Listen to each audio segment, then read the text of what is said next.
Amigas y amigos, ¿se oye bien o tiene dificultad? Oye, Maite, arriba, ¿se oye bien? ¿Me oye bien? Pues amigas y amigos, buenas tardes.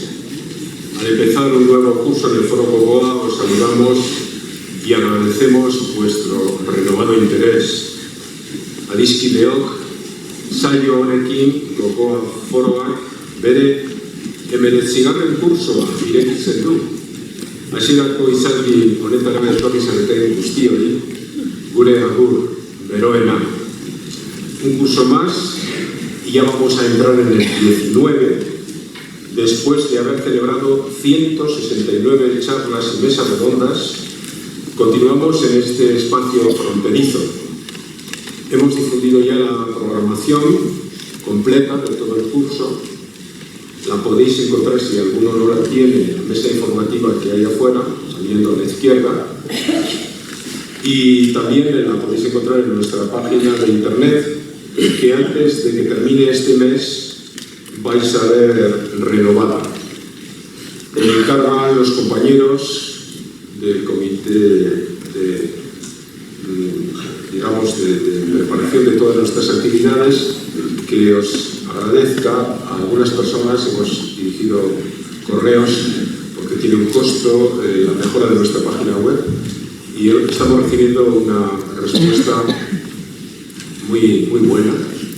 Creemos que vamos a financiar bien ese nuevo servicio que pretende actualizar nuestra página web y que podáis oír las conferencias los días que no podéis venir, otras personas, en vídeo.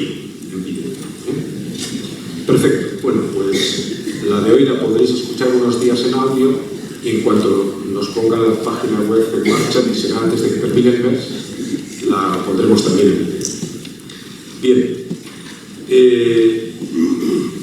Hoy, 6 de octubre, por primera vez, hemos adelantado media hora el horario. Ya sabéis que tradicionalmente ha sido siempre las 8 de la tarde, pero a petición de personas que nos lo venían indicando, hicimos una consulta en la última sesión del curso y salió una mayoría muy clara de un 62% de personas que preferían que adelantáramos a las 7:30 las sesiones del Foro Gogoa.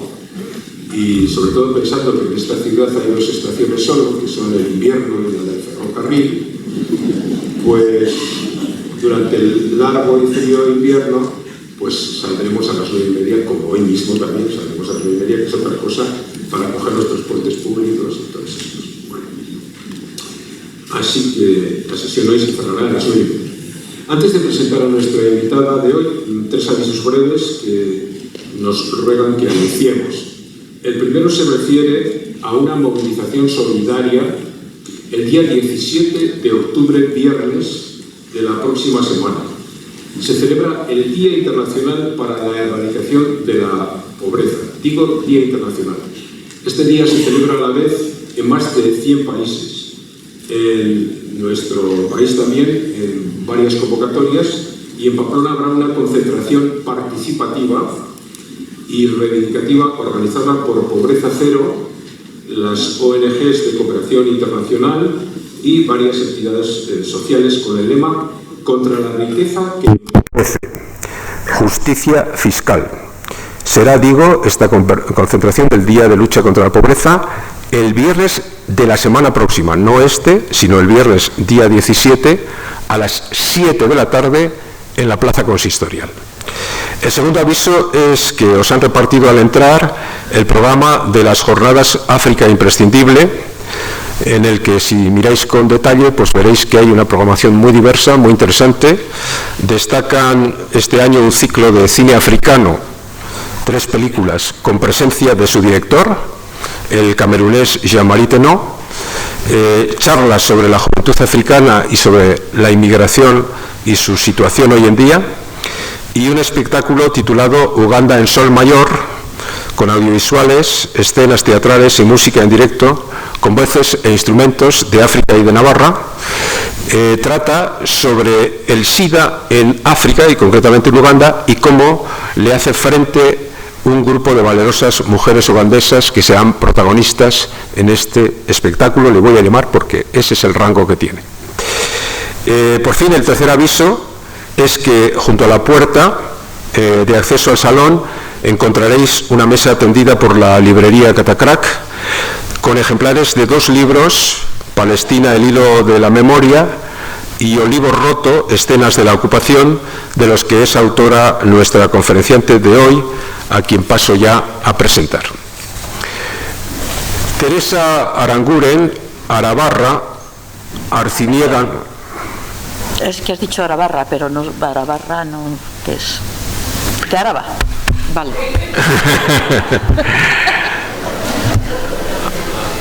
Bueno, había un cómic que se titulaba Áraba Saudítica.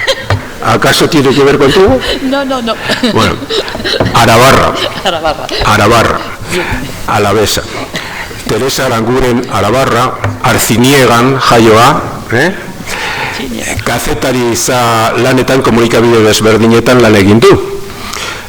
Israelek Libanon egindako inbasioan egon zen, Iranen eta Iraken arteko gerran ere bai, Golko Persiarreko lehen gerratean, baita ere, eta Balkanetako liskarretan ere bai.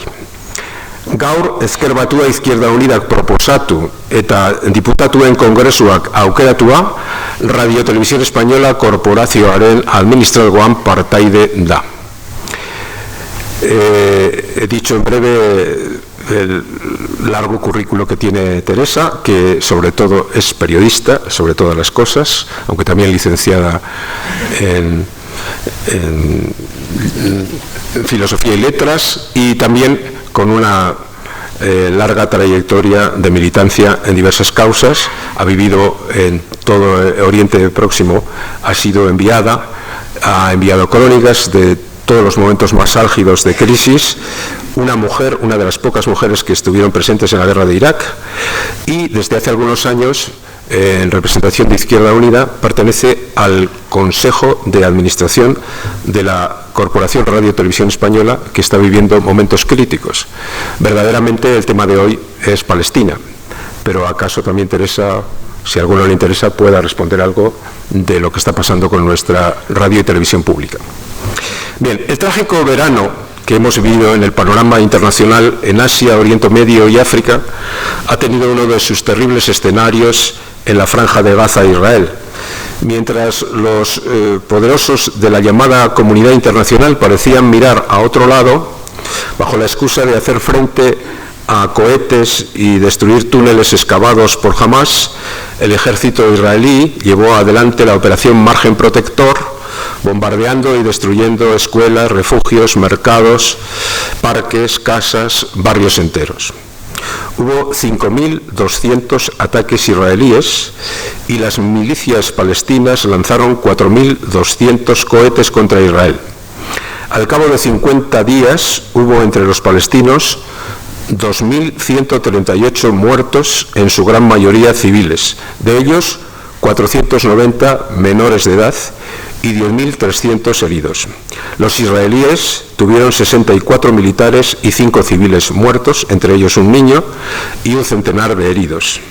50 días de horror hasta que los negociadores de uno y otro lado, más por hartazgo y presiones que por convicción, alcanzaron un alto el fuego estable. Ahora otra vez los intercambios de prisioneros, la reconstrucción de viviendas e infraestructuras, la reanudación de la actividad pesquera y las preguntas que persisten. ¿Es este un conflicto enquistado? ¿Es posible la paz? ¿Es posible la convivencia?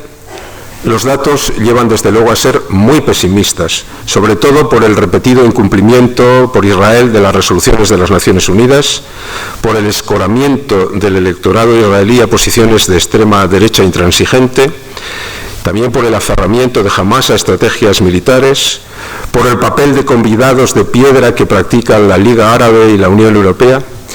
¿Y nosotros y nosotras podemos hacer algo? ¿Qué solidaridad se espera de nosotros? Teresa Aranguren describirá y dará su opinión sobre una realidad que conoce muy bien. Ongi etorri, Teresa, te escuchamos y queremos luego dialogar contigo. Muchas gracias, eskerrik asko. Bueno, lo primero que tengo que decir es que estoy pasmada o admirada de la capacidad de convocatoria. Gracias a Gogoan por organizar no solo este, sino todos los ciclos de conferencias que veo que habitualmente organiza, pero sobre todo por haber conseguido este interés por crear lugares de encuentro y de conocimiento. A mí esto me parece que es crear pueblo, crear sociedad viva y crear democracia. Y os digo de verdad que no es fácil que en una tarde de un otoño, una tarde soleada como esta, en torno al tema de Palestina, se convoque a tanta gente como estáis llenando esta sala, y os tengo que dar lo primero las gracias por estar aquí. Y no tanto por estar aquí por oírme a mí, sino porque yo interpreto que estar aquí es estar un poco con la mente o con el corazón allí, al otro lado del Mediterráneo, allí en ese rincón de la zona oriental del Mediterráneo que aparece habitualmente en las noticias, pero que se diría que en kilómetros nos queda un poco lejos. Y sin más voy a entrar en materia. Sé que el título de la conferencia es Palestina después de la ofensiva contra Gaza, pero yo soy muy consciente de que el tema de Palestina, el drama de Palestina, el expolio de Palestina, la liquidación de Palestina, daros cuenta, estoy buscando las palabras para no decir el conflicto de Palestina. Porque conflicto, está sonando un móvil que espero que no sea... no es el mío, que los he puesto en silencio. El término conflicto, que es el habitual, el que usamos habitualmente, parece que indica que hay dos partes enfrentadas, digamos, en una confrontación de fuerzas similares. Yo sostengo e intentaré luego dar los datos que apoyan esto. El tema de Palestina, básicamente, el drama de Palestina, es una cuestión de justicia. O si lo decimos de otro modo, de una atroz injusticia que hay que reparar. Por lo tanto, yo creo que ya desde mis primeras frases os dais cuenta que yo no voy a ser aséptica.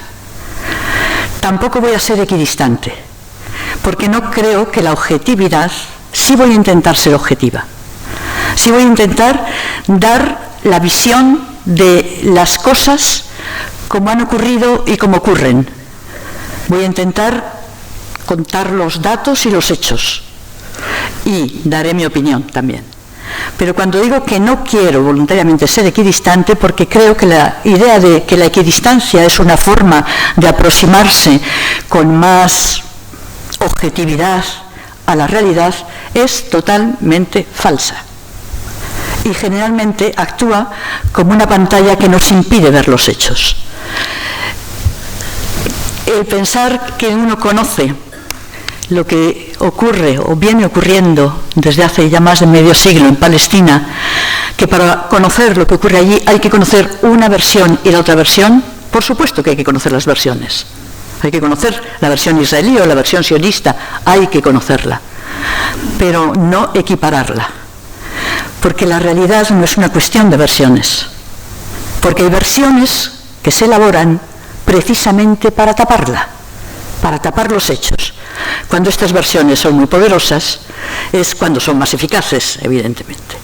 Y creo, a lo mejor alguno de vosotros se preguntaría, bueno, ¿por qué nos está soltando este rollo sobre la equidistancia? Pues porque creo que es un factor básico en el desconocimiento o en la desinformación en torno al drama de Palestina. El drama de Palestina podríamos decir que es quizá la situación de violencia o de guerra que más continuadamente lleva apareciendo en los medios de comunicación y que posiblemente ha ocupado más primeras planas y titulares en la prensa y en los medios audiovisuales. Sin embargo, esta constante permanencia en el mundo de las noticias creo que no conlleva un mejor conocimiento o un conocimiento auténtico de la realidad de lo que ha ocurrido y de lo que ocurre ahora, allá. Porque en torno a lo ocurrido en Palestina hay tejida una especie de telaraña de medias verdades, silencios, mentiras redondas, propaganda, operaciones de marketing, que han conseguido tapar los hechos.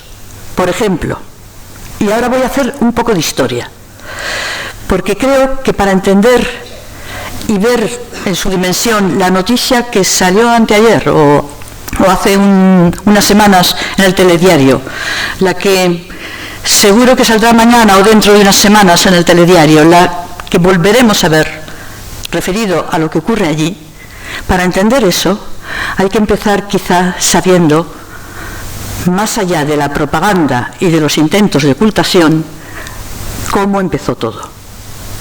La raíz de esto que llamamos el conflicto palestino-israelí y que viene ocupando titulares de prensa desde hace décadas. Para ello, yo voy a intentar, ahora remitirme a datos y hechos. Hechos contrastados, datos contrastados. Porque una característica de Palestina es que todo está muy documentado. Está documentado, casi diría, en algunos casos, minuciosamente. Tan documentado como eficazmente silenciado y oculto. Por ejemplo, ya ¿cuánta gente tiene en mente que Palestina existía antes de que existiera Israel? Que Palestina no siempre fue el conflicto palestino-israelí, que existía Palestina. Y sin embargo casi todos tenemos en mente un magnífico eslogan propagandístico que lanzó el movimiento sionista en sus inicios, que fue una tierra sin pueblo para un pueblo sin tierra. Yo creo que casi todos vosotros conocéis ese eslogan. Esto se lanzó a finales del siglo XIX como eslogan para convocar y para convencer a determinadas instancias europeas de que allí se podía crear un Estado judío. Sin embargo, Palestina no era una tierra ignota y desconocida. La población de Palestina, por el hecho de ser tierra santa, entre otras cosas, había sido lugar de viajes, de peregrinaciones. Muchos libros de viajes de peregrinos a lo largo de los siglos, desde la Edad Media hasta ahora, contaban lo que era Palestina. Pero es que además, Palestina había sido parte del Imperio Otomano, del Imperio Turco, hasta la Primera Guerra Mundial, y después estaba bajo la administración británica, mandato británico, desde el año 1917 hasta el año de la creación del Estado de Israel. Y tanto los turcos como los británicos, especialmente los turcos, el Imperio Turco, tenemos una visión de los turcos como muy terribles, pero como metrópoli, Turquía no fue tan terrible como las metrópolis europeas, como el colonialismo europeo. A los turcos les importaba recopilar sus impuestos en los pueblos árabes que estaban bajo su dominio, pero no entraban, por ejemplo, no intentaron para nada que se hablase turco allí, siempre no intentaron eliminar la idiosincrasia de esos pueblos, tanto en Palestina como en Siria, como en Líbano, como en el actual Irak. No era ese su modo de ejercer su visión colonial. Pero lo que sí tenían era una especie de manía, obsesión por documentarlo todo, registrarlo todo. Era importante por la cuestión de los impuestos. La población, los censos de población de Palestina en la época otomana y posteriormente en la época del dominio británico, es decir, hasta los años 30, hasta los años 30, el último es del año 47, justo antes de la partición, está documentado al milímetro. Los registros de propiedad de la tierra también. Por lo tanto, sabemos qué población había en Palestina cuando en el año 1919 el ministro de Exteriores británico, Lord Balfour, se comprometió con un movimiento que era estrictamente europeo. El movimiento sionista era de judíos europeos, los judíos orientales, los judíos de Palestina, por ejemplo, no tenían nada que ver con eso, a crear, entonces se dijo, un hogar nacional o un Estado en Palestina, en el territorio de Palestina. Entonces, quienes diseñaron esto sabían cómo era la composición demográfica de Palestina.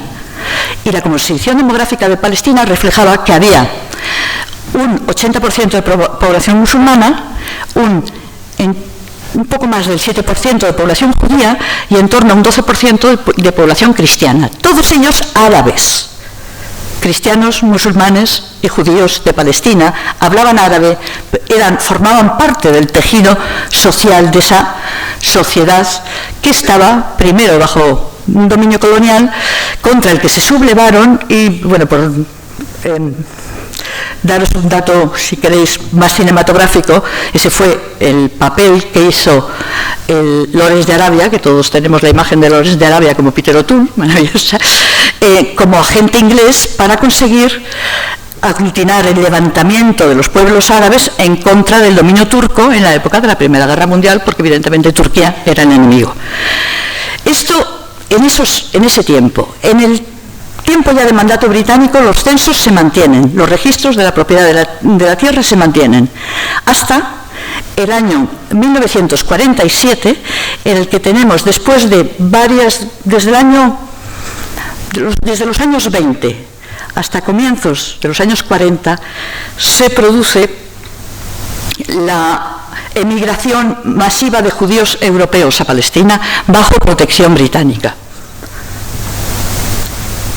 Ese fue el compromiso adquirido entre los dirigentes del movimiento sionista y los dirigentes y el gobierno inglés en el año 19. Durante todo ese tiempo hay un movimiento de migración planificada y masiva. Pese a eso, en el año 47, la población de Palestina, que ya había aumentado en números absolutos, la población judía de Palestina no llegaba al 30% de la población total. La propiedad de la tierra, la Agencia Nacional Judía, que era, digamos, el organismo que llevaba a cabo la colonización, mediante la adquisición de tierras en Palestina para ir creando colonias, asentamientos judíos, era en el año 47 del 5,6% del territorio de Palestina. ¿Por qué hago hincapié en esto? Porque yo sé, aparte de que a veces lo he oído en intervenciones públicas, que un elemento de la propaganda israelí o de la propaganda sionista es decir, primero, que Palestina era un territorio deshabitado porque de vez en cuando pasaba un nómada a camello. Esa es la visión que nos han transmitido y que tiene un caldo de cultivo propicio en nuestro mundo occidental, porque seguimos muchas veces presos de esta mirada colonial que no ve al otro. Y el árabe es el otro, es nuestro otro. Y el palestino sufrió esa desgracia, que aunque estaban los datos ahí, sin embargo parecía que no se les veía. Bien, digo esto para contrastar un elemento de la propaganda con datos. El otro elemento de la propaganda israelí ha sido decir que no es cierto que se echase a los árabes de Palestina, sino que se les compró la tierra y que, claro, como no tenían ellos mucho apego a su tierra, pues evidentemente la vendieron muy fácilmente.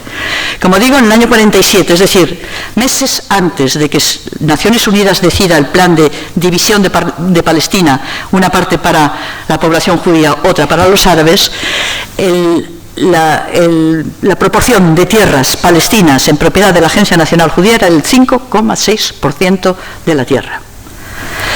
Otro elemento de la propaganda para silenciar algo que todos, especialmente los europeos, teníamos que tener muy presente, porque Europa fue responsable de aquello.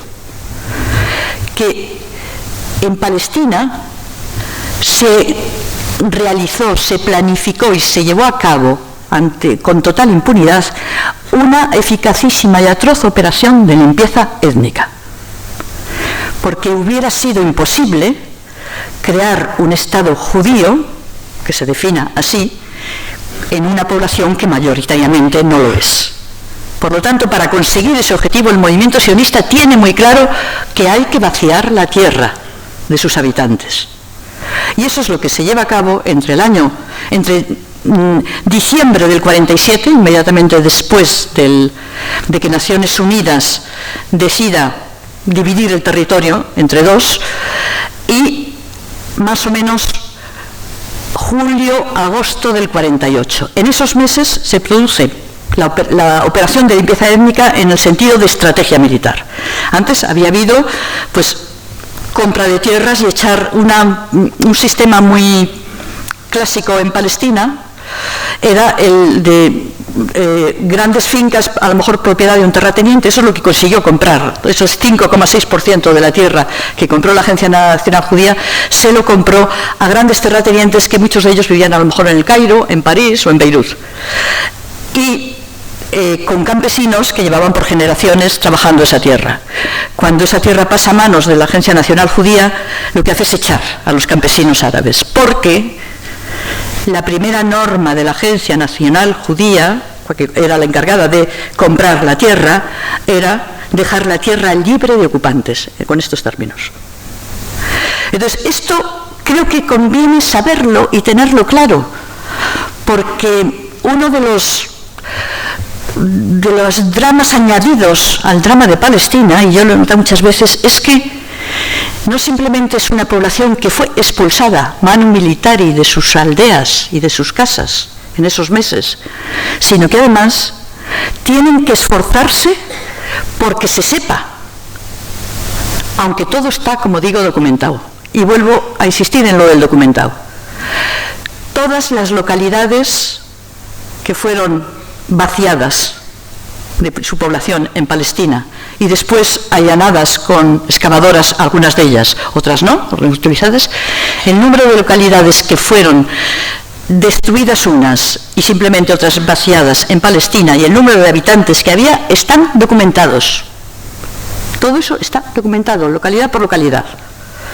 No es que haya que hacer un gran trabajo de investigación.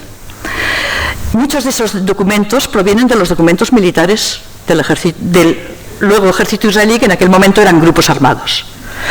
Y esto, que los historiadores árabes desde los años 50 y 60 ya habían venido documentando, se da a conocer con una proyección mucho más amplia a partir de los años 80. ¿Por qué? Porque en los años 80 se libera la obligación de secreto de los documentos del ejército israelí. Y entonces afloran todos los documentos en los que está especificado la conquista de tal localidad, el plan. Uno de los planes se llamaba el plan Dalet, el otro era el plan Dani, para el vaciado de determinadas zonas de Palestina. Y es cuando surgen, que quizá a alguno de vosotros les suene algo, el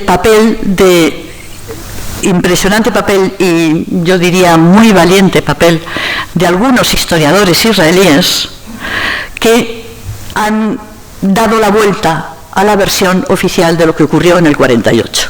Historiadores israelíes como Ilan Pappé y algunos otros, Benny Morris también, bueno, hay varios, que lo que han hecho, simplemente estudiando como historiadores los datos, los testimonios por ejemplo de militares israelíes y los documentos puestos a la luz del ejército israelí, han dado el relato de lo que ocurrió en el 48, contado por historiadores israelíes, y coincide totalmente, no es que haya cosas que sí, coincide totalmente con el relato de los testimonios que aparecen en libros de historiadores árabes.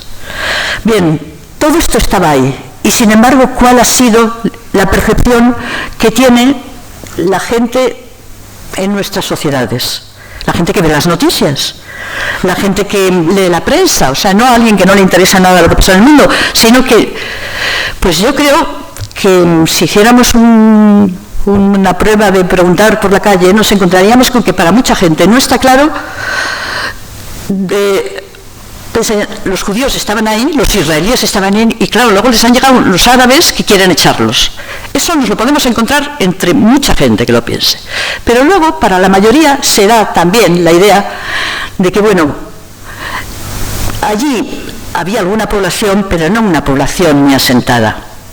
Y, además, había ocurrido en Europa el horror del nazismo, el intento de exterminio de los judíos europeos, el desarraigo de los judíos europeos y, lógicamente, había que compensarles.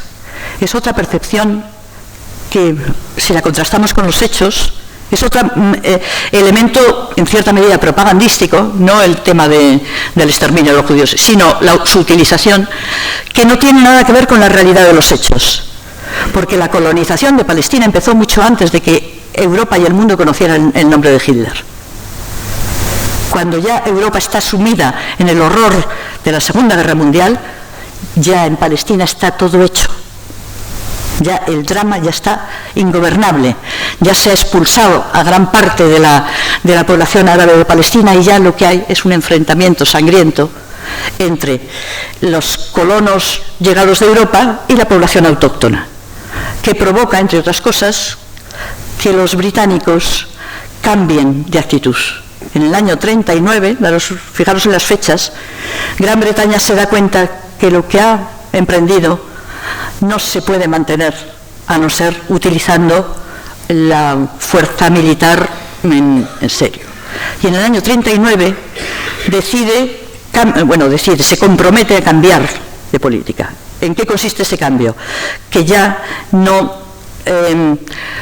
alentará la emigración masiva de judíos europeos a Palestina y que pondrá un cupo para esa llegada de oleadas de migrantes europeos a Palestina. Y sobre todo, lo más peligroso para el objetivo del movimiento sionista, que en el plazo de 10 años, 39, 49, habría un referéndum de autodeterminación para el pueblo de Palestina.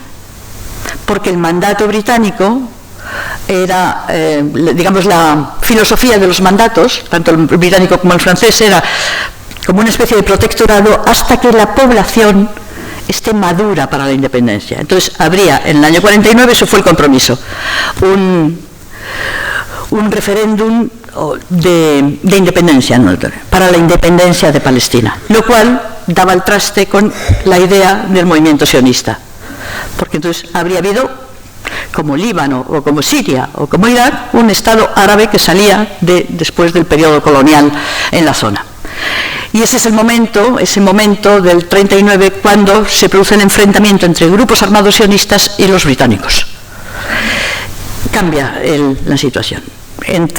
Por daros solo un dato que interesa conocer, el atentado más brutal hasta que no ocurrió en el año 80, un atentado de la extrema derecha italiana en la estación de Bolonia, que me parece que causó casi un centenar de muertos. Hasta entonces, el atentado más letal, en términos de terrorismo, que había ocurrido en los últimos tiempos, fue el que realizó un grupo armado sionista que estaba dirigido por dos futuros primeros ministros de Israel, Menachem Begin y Isaac Shamir, que fue el atentado contra el Hotel King David en Jerusalén, que era la sede de la administración británica, donde murieron 91 funcionarios británicos. A partir de ahí es cuando los británicos se dan cuenta que ya no pueden controlar la situación y en el año 48, el 15 de mayo, se largan. Primero lo dejan en manos de Naciones Unidas, que decide partir el territorio en el 47, y el 15 de mayo se van. Después de varios meses en los que se ha producido ya las operaciones de limpieza étnica en parte del territorio de Palestina. Bien, diréis que esto que tiene que ver con el título de la conferencia. Bueno, yo quería dar algunos datos, sobre todo para que tuviéramos claro hasta qué punto la propaganda o campañas de manipulación mediática bien diseñadas pueden ocultar los hechos y la realidad.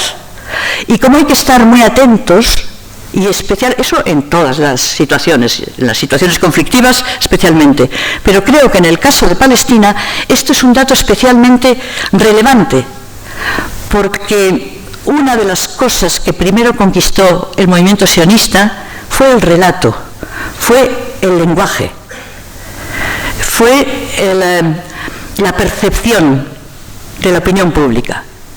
Y así consiguió tapar realidades que eran como incuestionables, como esta primera de lo que ocurrió en el 48 y la existencia de una sociedad. Os voy a decir una cosa, yo estoy con la idea y por eso he estado en Palestina en junio pasado, con una amiga fotógrafa, hacer un libro que va a ser algo así como la memoria fotográfica de la Palestina que fue. ¿Cómo? Con los álbumes familiares, o sea, las fotos de los abuelos, y de la boda de los abuelos y de los bisabuelos que la gente tiene, y que además en Palestina la fotografía estaba desarrolladísima a comienzos de siglo. Y hay muchísimo de eso. ¿Y qué es lo que nos sorprendería a nosotros como europeos al ver, a mí lo que me sorprendió la primera vez, estos álbumes familiares de familias palestinas? Pues que son exactamente igual que los que yo tengo en casa de mis abuelos. Que era una sociedad muy parecida a lo que podía ser la sociedad de España en aquellos años, digo, finales del 19, comienzos del 20, hasta mediados del 20, con una composición social muy parecida, más allá de las distancias del modo de llevar el pañuelo de las campesinas o el tipo de vestimenta. Pero una sociedad con una composición básicamente rural, pero con unas clases medias ya, comerciantes y ilustradas bastante potentes en las ciudades, y con una élite cosmopolita, cultural, que se educaba en colegios franceses y que viajaba a Londres o a París habitualmente, una especie de aristocracia que también existía. Había muchos ricos en Palestina. Y una de las características de lo ocurrido en Palestina es porque a veces tendemos a analizar aquello en términos norte-sur, pobreza-riqueza, y eso es un análisis que vale para otras zonas del mundo, pero en el caso del drama de Palestina no, porque fueron arrollados tanto los ricos como los pobres. Los ricos lo perdieron también todo, los ricos de Jaffa, de Haifa, que tenían grandes mansiones, que viajaban que educaban a sus hijos en Londres o en París, lo perdieron también. Eso es lo que le da también un tono peculiar a lo ocurrido allí, o no homologable a otros dramas que en otras zonas del mundo también se han producido, y especialmente en este siglo XX que hemos dejado atrás y que ha sido tan atroz en muchas cosas. Entonces, esto fue lo que ocurrió en el inicio, como empieza todo. A partir de ahí, estamos en el 48, se crea el Estado de Israel y hay un problema de repente de refugiados, porque entre los meses que os he dicho, diciembre del 47, agosto del 48, fueron expulsados o salieron presas del pánico 970.000 palestinos según los datos registrados en las actas de Naciones Unidas. Toda esta población, evidentemente aquí sí que hay diferencia entre ricos y pobres, porque los ricos podían se podían ir a París, pero los pobres no, terminan, o los pobres o los no acomodados, sencillamente, terminan en campos refugiados, en tiendas de campaña que las Naciones Unidas establece en los países vecinos. Y toda esta población de refugiados que piensan que han salido de su casa para evitar una matanza, para salvar la vida, que piensan que sea cuestión de semanas y que se han ido con lo opuesto, porque la técnica era rodear un pueblo, decir por los altavoces a la población: o abandonáis vuestras casas inmediatamente o os pasará lo de Deir Yassin, fue un pueblo en el que se realizó una matanza, es decir, o moriréis todos. Entonces la gente salía despavorida de sus casas, en la mayor parte de los casos. Y toda esa gente que estaba en esos campamentos evidentemente pensaba que era una cuestión de semanas. Después pasaron meses, años, ¿y qué pensaban los dirigentes europeos y entonces ya podríamos decir estadounidenses, es decir, los líderes de la comunidad internacional, que se dan cuenta que ahí hay un problema, que se ha creado una situación difícil y por eso, entre otras cosas, se propone a Naciones Unidas que se cree una agencia. La primera agencia de Naciones Unidas es la Agencia para la Protección y el Cuidado de los Refugiados Palestinos, creada en el año 51-52, la UNRWA. Se crea porque, esto que iba a ser de una semana resulta que dura meses y ya nos dura 2 años. Se cree eso. Pero, ¿qué es lo que pensaban otros dirigentes? Pues dentro de esta visión de la mirada colonial que no ve al otro, pensaron: esto es una cuestión, va a ser un drama que va a durar unos años, pero en cuanto se mueran los que han huido, los abuelos, la cosa estará resuelta.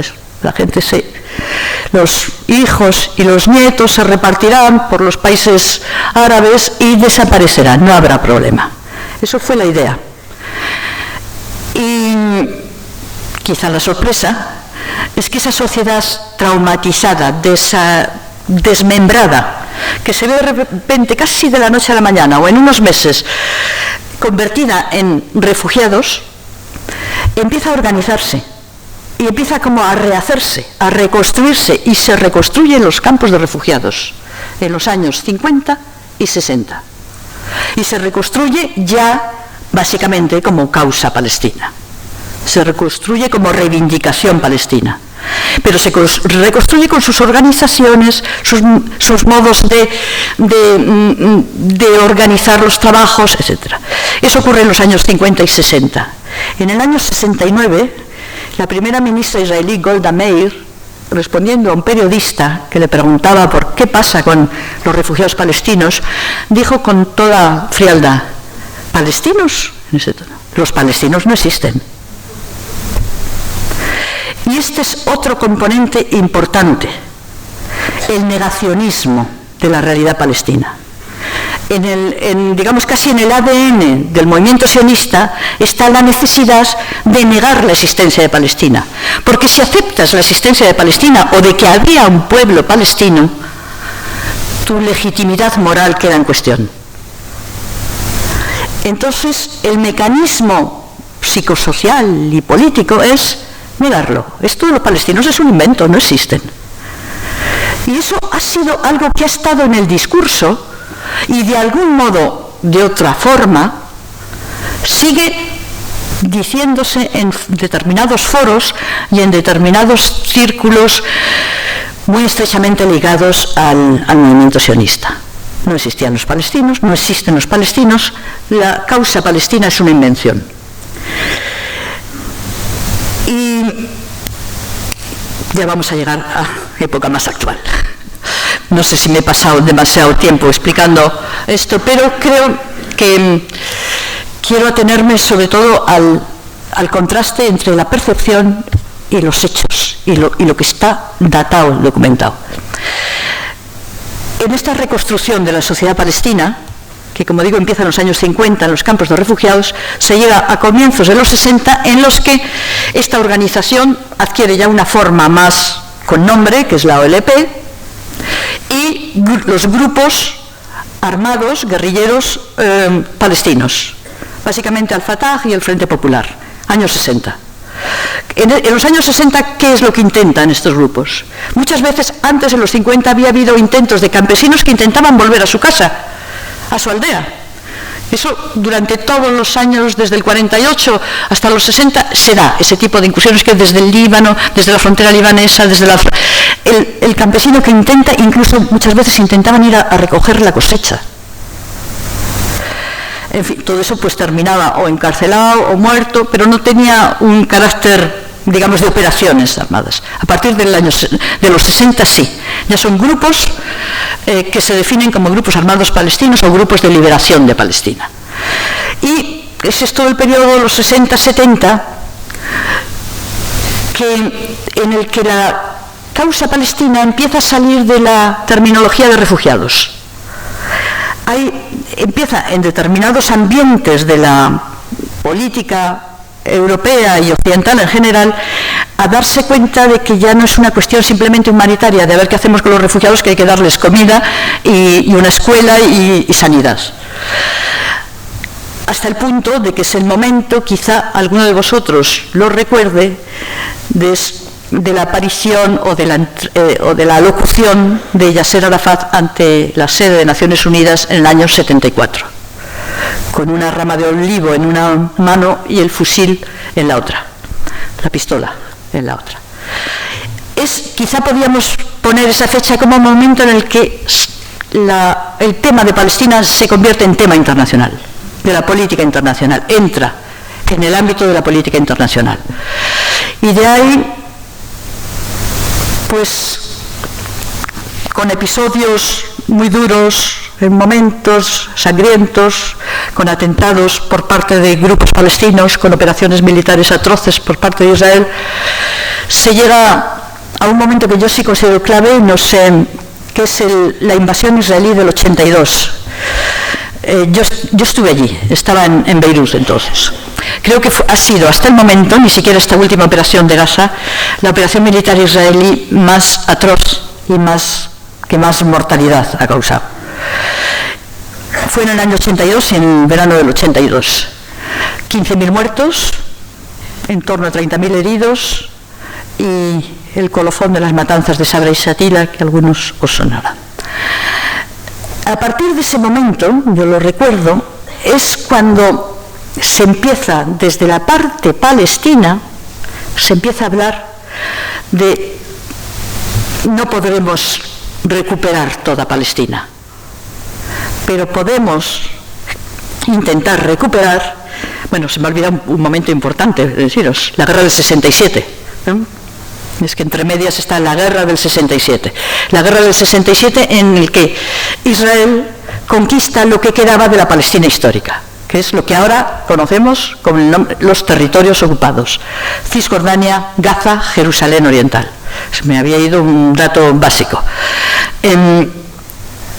A partir de la guerra del 67 y de la conquista de lo que queda de Palestina, ya las posibilidades de recuperar una acción, de volver a recuperar las casas, las aldeas, el lugar de donde fueron expulsados, se hacen cada vez más lejanas.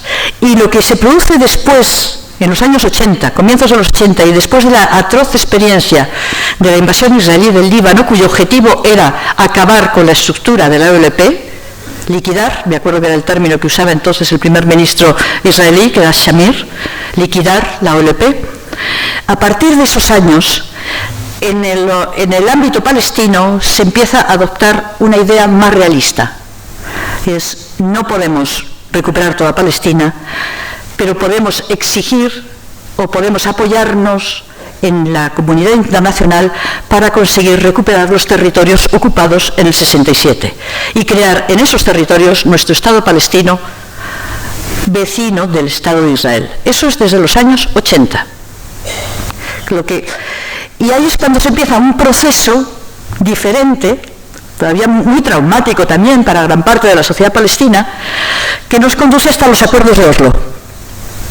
Los acuerdos de Oslo después del estallido de la llamada Intifada de las Piedras en el año 87, que es la población de los territorios ocupados que se subleva contra el ocupante, o sea, en Cisjordania, en Gaza, en Jerusalén, y además se subleva con unas consignas muy claras por parte de la dirección de la OLP que estaba en Túnez, que era no usar armas de fuego, solo piedras.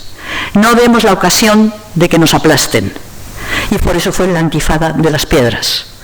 Aún así, hubo, en esos casi 2 años del levantamiento, hubo más de 1.500 muertos palestinos en la represión de esa Intifada, en la que no se usaron armas de fuego, y no recuerdo bien, pero tendría que comprobar el dato, de bajas israelíes, de muertos israelíes, creo que estaban en torno a los 60 y tantos, o quizás cercase al centenar. Bien, pero la desproporción es la misma que se mantiene hasta ahora. Después de eso se inicia el proceso de negociación de Oslo. ¿En qué consiste el proceso de negociación? Que se hace con la mediación de la diplomacia nórdica, que siempre ha sido muy importante, por cierto. La diplomacia nórdica, que es en cierta medida es que quizá lo habréis escuchado en las noticias. Suecia, anteayer, anunció que reconocería el Estado de Palestina. Suecia. Lo que ha provocado una airada reacción del primer ministro israelí. Le digo esto porque es verdad que los nórdicos, Suecia, Dinamarca y Noruega, siempre han sido un factor muy positivo en la relación con la tragedia de Palestina. Ellos no han actuado como otra parte de Europa, Francia, por ejemplo, o Inglaterra. Han sido mucho más conscientes de lo que debía hacer Europa.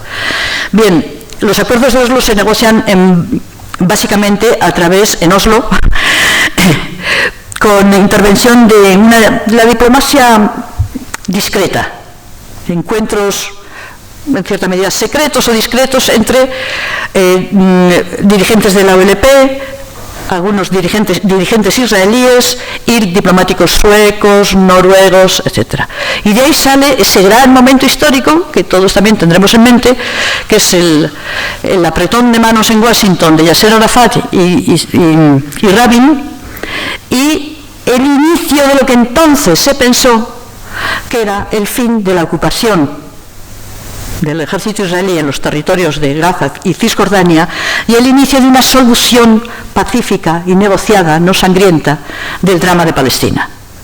Y que en esos territorios, una vez concluida en los plazos sucesivos la retirada del ejército israelí, se crearía el Estado de Palestina. Este es el compromiso de Oslo. Y por eso, debo decirlo, aunque luego ha sido muy criticado, yo estaba bastante por allí, por la zona en esos años, recuerdo que el 90%, si no era el 100%, porque no recuerdo si hicieron algunos sondeos, pero estaba en esos tornos, de la población de Cisjordania y Gaza, estaba a favor.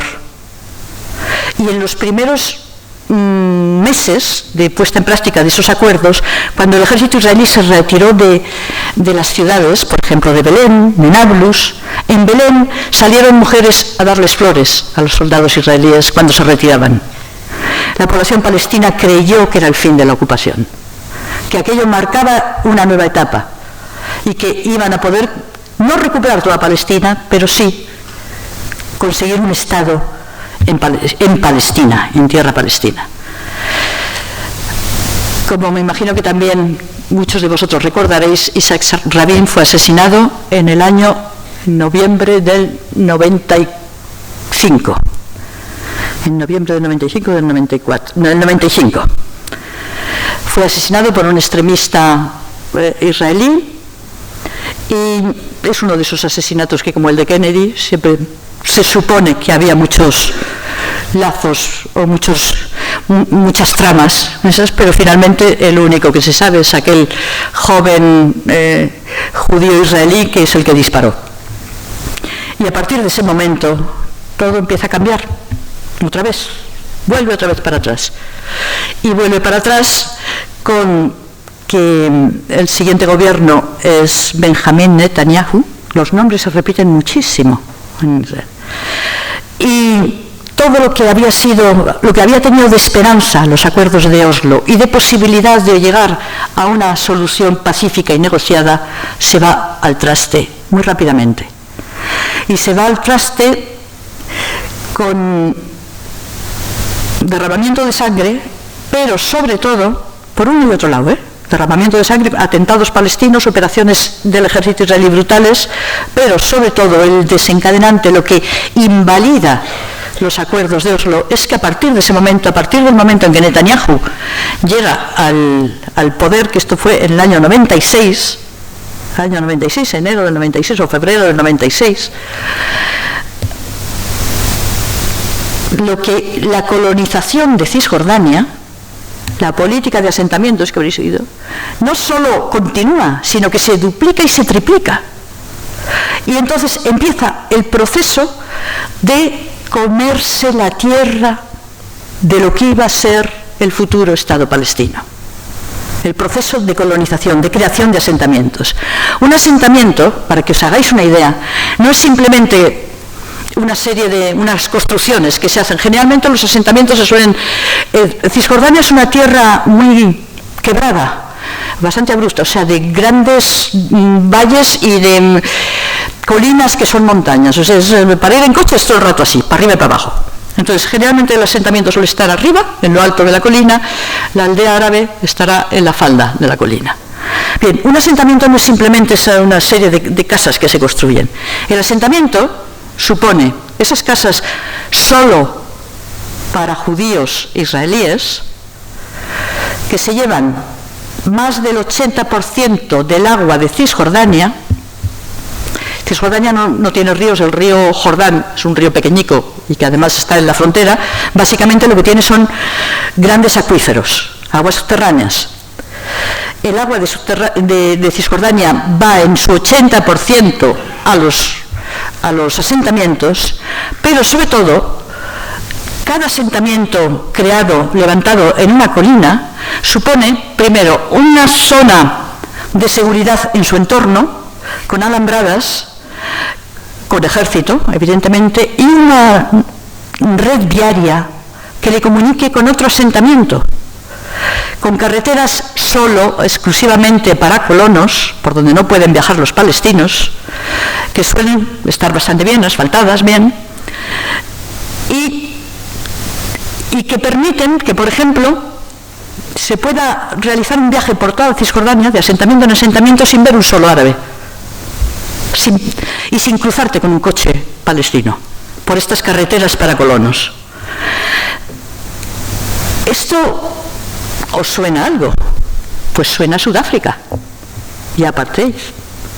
Y sobre todo, esto supone que cada una de esas carreteras, esos asentamientos, esas zonas de seguridad en torno al asentamiento, son tierras confiscadas a los propietarios palestinos. Son tierras robadas.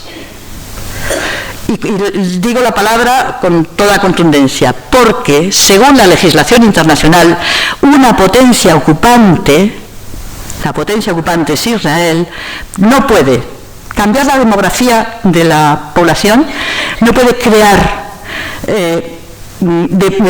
colonias en esa población y, desde luego, no puede confiscar tierras a la población, según la legislación internacional. Todos los asentamientos en Cisjordania, a veces el lenguaje periodístico es bastante engañoso, y el lenguaje periodístico puede decir a veces las colonias ilegales en Cisjordania, porque hay algunas colonias que generalmente suelen ser unos cuantos contenedores o caravanas que algunos colonos más extremos crean en un espacio y que no están reconocidos todavía por las autoridades israelíes. Entonces, para las autoridades israelíes, esas colonias son ilegales. Y entonces, en el lenguaje de comunicación europeo y occidental, decimos colonias ilegales, como si hubiera alguna legal. Entonces, pues hay que ir a la legislación internacional. Todas las colonias en el territorio ocupado son ilegales, primero. Pero, sin embargo, todas las colonias se han ido ampliando. Desde el año 93 hasta ahora se han triplicado, cuando yo sigo diciendo triplicado porque es la última cifra que recuerdo haber contrastado, pero posiblemente estaríamos ya en más. Por ejemplo, a la semana siguiente de firmado el alto el fuego, después de esta última operación en Gaza, quizá salió en la prensa que el gobierno israelí había decretado la confiscación de 400 hectáreas de tierra palestina en torno a Belén, para unir dos asentamientos, los conozco, que hay entre Belén y Jerusalén. Eso la semana después del alto el fuego de Gaza. ¿Y en qué momento nos encontramos ahora? Pues ahora nos encontramos en que desde los acuerdos de Oslo, que parecía que abrían el camino, o desde los años 80 que se abrió el camino a un Estado palestino junto al Estado de Israel, refrendado por Naciones Unidas, por las resoluciones de Naciones Unidas, todo esto, y que parecía que ese camino se podía andar.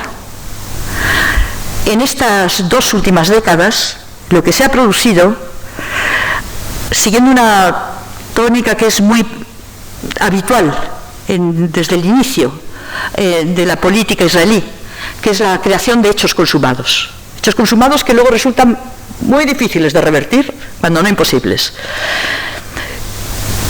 Que el hipotético y futuro Estado palestino, que iba a estar vecino del Estado de Israel, se hace imposible sobre el terreno. No imposible teóricamente, políticamente, no, imposible porque no hay territorio, porque lo estás robando delante de las narices de sus propietarios y, lo que es más grave, de la comunidad internacional, que ha refrendado ese proceso, que se ha comprometido a llevar eso adelante como un mecanismo para evitar el enfrentamiento, la perpetuación del enfrentamiento armado o del derramamiento de sangre, con ese compromiso roto por la comunidad internacional.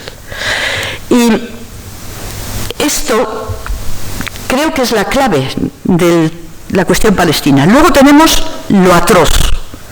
Lo atroz es cuando ocurre una operación como la de este verano en Gaza, que se dio también en el verano del 2012 y en el invierno, entre diciembre y enero del 2008-2009, operación Plomo Fundido, y vayámonos un poco más atrás, no solo en Gaza, en el 2002 en Cisjordania. Una operación militar de la que, así como momentos que recordaréis quizá por titulares de prensa, se produjo la destrucción del campo de refugiados de Jenin, la destrucción del barrio viejo de Nablus, en el 2002 estamos hablando, Cisjordania. Después, todas las sucesivas operaciones en Gaza. ¿Y qué son todo esto? Aquí también hay que volver a contrastar la propaganda con los hechos. Y creo que es el mecanismo que en el tema de Palestina hay que usar siempre, buscar los hechos. Yo recuerdo que cuando empezó la invasión del Líbano, en la que, como os digo, yo estuve, no invadiendo, estaba como periodista en Beirut, cuando el ejército israelí entró en Líbano, el argumento que se dio y lo que se dijo desde el gobierno israelí es que era en represalia, era una operación de represalia. Si os dais cuenta, las operaciones israelíes siempre son de represalia, siempre se presentan como represalia, por un atentado contra el embajador israelí en Londres. Atentado nunca reivindicado, el embajador resultó herido y que luego se quedó ahí perdido en el limbo de las cosas de las que ya no se habla, ¿no? Entonces, en un primer momento, en los primeros días, primeras semanas de la invasión, el argumento es una operación de represalia por el atentado contra el embajador israelí. A los 10 días de la invasión, cuando ya los tanques y la aviación israelí estaban bombardeando Beirut, la terminología era liquidar, pues os lo he dicho antes, la estructura de la OLP en Líbano. Entonces, hago esta referencia para volver al momento actual, a este verano. Este verano, el primer argumento de la operación y del bombardeo contra Gaza fue represalia por el secuestro y posterior asesinato de 3 jóvenes israelíes cuyos cadáveres aparecieron en una zona de Cisjordania. Una zona, por cierto, zona C, Cisjordania, que está bajo control absoluto del ejército israelí. No es zona donde la autoridad palestina pueda ejercer su autoridad. Forma parte de esa, es una estructura un poco diabólica la de Cisjordania, ¿no? Hay zona A, zona B, zona C. Bueno, zona C es control absoluto del ejército israelí. Bien, no estoy diciendo con esto, ni mucho menos, que fuese una operación que hiciesen militares israelíes, el asesinato de estos 3 jóvenes. Lo que sí estoy diciendo es a quién le corresponde la responsabilidad de ese secuestro y ese asesinato. Bien, en un primer momento se dice esto. Después hay un estallido de violencia en el que un joven palestino es quemado vivo en Jerusalén por un grupo de colonos, estalla la violencia y yo estaba en esos días, justo previo a lo de Gaza, estaba en Cisjordania. Operaciones del ejército israelí en todas las ciudades, en Belén, en Ramallah, en Nablus, las que entraba por la noche, arrestaba a decenas de personas, por ejemplo, parlamentarios, concejales, alcaldes. Eso es lo que estaba ocurriendo antes de la operación de Gaza. Un clima de tensión y de escalada de violencia. Hasta que aparecen los cadáveres de los 3 chicos y empieza la operación contra Gaza, los bombardeos de Gaza. En un primer momento el argumento es la represalia pero enseguida el argumento es el objetivo es destruir los túneles de Hamás. Y hay que tener claro también a veces la cronología de los hechos, o sea, cómo van ocurriendo los hechos, porque el secuestro de los 3 jóvenes israelíes, que ahora la policía israelí dice que mataron el otro día a 2 palestinos, supuestamente porque eran los culpables de este secuestro y este asesinato, pero sin embargo, yo recuerdo que el 25 de julio, un portavoz de la policía israelí dijo que según sus datos Hamás no tenía nada que ver con ese secuestro. Es decir, es un caso lo suficientemente oscuro como para poner en duda que esa fuese la razón del bombardeo de Gaza. Hay demasiados flecos. ¿Cuál es la razón del bombardeo de Gaza? ¿Acabar con los túneles? Creo que si algo no son los militares israelíes es estúpidos. Saben que no es fácil. Es decir, que los túneles, que son un mecanismo de supervivencia, empezaron siendo un mecanismo de supervivencia para soportar el bloqueo, y que también se han convertido en un mecanismo por el que entran armas, sin duda, pero es que entran también jabones y pasta y botes de tomate frito, también entra eso, y papel higiénico por los túneles, y también armas. No se cierran, no se acaban con ello bombardeando simplemente desde el aire. Para eso sí que tendrían que entrar, pero no entrar como han entrado, así. Tendrían que entrar a saco, tendrían que volver a entrar y quedarse en Gaza para acabar con los túneles. Yo no creo que el objetivo fuese los túneles. El objetivo tiene que ver con algo que se había producido también semanas antes, casi un poquito antes de la desaparición de estos 3 jóvenes en Cisjordania, que fue el acuerdo de unidad entre Hamás y Fatah. El acuerdo por el que la guerra fratricida, el enfrentamiento entre el gobierno de Gaza, que es Hamás, como sabéis, y el gobierno de la autoridad palestina, que es Fatah, decidían unirse y crear un gobierno de unidad nacional. La reacción del gobierno israelí, no sé si lo recordáis, de Netanyahu fue desmesurada. Él acusó a la autoridad palestina de terrorista, etcétera, etcétera. Entonces, el bombardeo de Gaza, aquí sí que estoy hablando desde el punto de vista de mi opinión.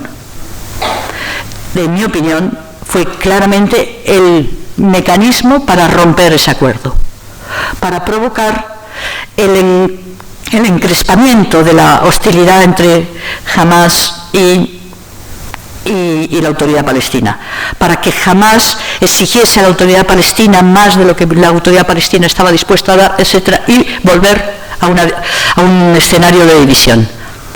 Hasta ahora no lo han conseguido. Es decir, de momento, afortunadamente, desde el punto de vista palestino, ese gobierno, esa unidad se mantiene, muy en precario, pero se mantiene. Bien, esto, que yo creo que la gran mayoría de los políticos europeos, los que están en temas de comisiones internacionales, lo saben, sin embargo, no está a la vista. El problema para gran parte de la opinión pública, y vuelvo a decir, creo que si ahora pusiéramos un micro en la calle, nos encontraríamos con que lo que la gente percibe, porque es lo que se le cuenta, es que, bueno, si ha sido atroz la intervención del ejército israelí, se han pasado mucho, ha sido desproporcionada, pero claro, es que los de Hamás están todo el rato disparando contra ellos, y claro, ¿qué país no se va a defender si le están atacando? Y esto lo que consigue es que nos olvidemos de la raíz de todo, porque Hamás es un fenómeno muy reciente, muy nuevo en la historia de Palestina. Hamás se crea en los años 80 y no tiene papel hasta después de la Intifada de las Piedras, año 87. Entonces, ¿cómo compaginamos? O sea, la brutalidad del ejército israelí no es porque exista Hamás, porque cuando no existía Hamás, las operaciones eran así o más terribles. Tiene que ver con una dinámica de ocupación y con una dinámica de negación de la realidad del otro. Es como una especie de pendiente diabólica en la que no puedes dejar de ser brutal. Todos los ejércitos de ocupación son brutales, pero cuando duran mucho son más brutales, porque la hostilidad de la población cada vez es mayor. Y en el caso de Palestina, no se trata, aunque en el lenguaje mediático y en el lenguaje diplomático estamos acostumbrados a oír siempre operación de represalia israelí, yo aconsejaría mirar la cronología de los hechos. ¿Esto cuándo empieza? ¿Cuándo empieza a moverse otra vez hacia un escenario de bombardeo? Y siempre encontraremos, casi siempre, en un primer momento, una provocación que provoca respuesta, pero sobre todo lo que siempre encontraremos es que debajo de eso lo que está es una ocupación brutal. Y vuelvo a decir este término con todas sus connotaciones, brutal.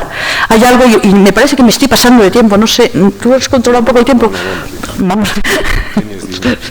Vale, pues otro aspecto que quiero... 5 minutitos, vale. Es que luego estará bien que podáis preguntar. Otro aspecto que creo que es importante resaltar es que, como he dicho antes, tendemos a mirar Palestina cuando ocurre lo atroz. Los bombardeos de Gaza este verano, alguna otra operación militar o un atentado. Hace mucho que no hay atentados por parte palestina, eso también es importante notarlo, ¿eh? Y sin embargo, hay muchas operaciones israelíes diarias, no esto como lo de Gaza, pero incursiones del ejército israelí diarias en Cisjordania, que no las vemos. Porque quizá lo más terrible de lo que ocurre en Palestina es lo que ocurre cuando no pasa nada, nada que merezca un titular de prensa, nada que merezca abrir un informativo, la cotidianidad, la atroz cotidianidad de la ocupación. Y solo para no extenderme más, os voy a contar una escena de la que fui testigo, porque fui en el año, estaba el muro, creo que era el 2004 o 2005, el muro ya estaba construido en su gran mayoría en torno a la ciudad de Calquilia, una ciudad de 40.000 habitantes rodeada por un muro de cemento con torretas militares de 8 metros de altura, con solo una vía de acceso, una calle por la que entras y sales de la ciudad, que controla el ejército israelí, es decir, que abre y cierra el paso en esa calle. Bien, esta ciudad de Calquilia, que yo la conocía desde los años 80, una ciudad bastante próspera porque está en la zona de los acuíferos de Cisjordania, que es una zona muy rica en productos agrícolas y donde la mayor parte de la población son comerciantes y campesinos que tienen sus tierras fuera de la ciudad, evidentemente en los alrededores. Cuando el muro rodeó Calquilia, hubo campesinos que les quedaron sus tierras al otro lado del muro, sus tierras de cultivo. Según la legislación israelí, si las tierras quedan sin cultivar durante, no recuerdo exactamente el periodo de tiempo, pero imagino que sea una temporada, entonces son requisables sin necesidad de proceso, directamente. Yo salí con un grupo de campesinos que iban a cultivar, iban a recoger cosecha en sus tierras, que tenían frutales, eso. Muy tempranito por la mañana, como 5 de la mañana, una cosa así. Sus tierras, me contaron, eran en una furgonetilla. Estaban habitualmente, antes del muro, llegaban en media hora, una cosa así. Ahora había que hacer todo un recorrido, bordeando para hasta llegar a la puerta del muro, bordeando así, que casi nos llevó 2 horas, hora y pico, en la furgoneta. 6:30 de la mañana, 7 de la mañana, amanecer, el muro allí, que en esa zona era valla electrificada, las tierras de esta gente al otro lado, y así como media hora esperando que llegase el soldado israelí a abrir la puerta. Cuando llegó el soldado israelí, el que abría la puerta, solo podía pasar una persona, es decir, el titular de las tierras. Yo recuerdo, uno de los que venía era un hombre mayor que iba con sus nietos. Solo pudo pasar él, los nietos no podían pasar, y no se podía pasar ningún apero de labranza. No podías pasar nada. Eso es lo que ocurre cada día.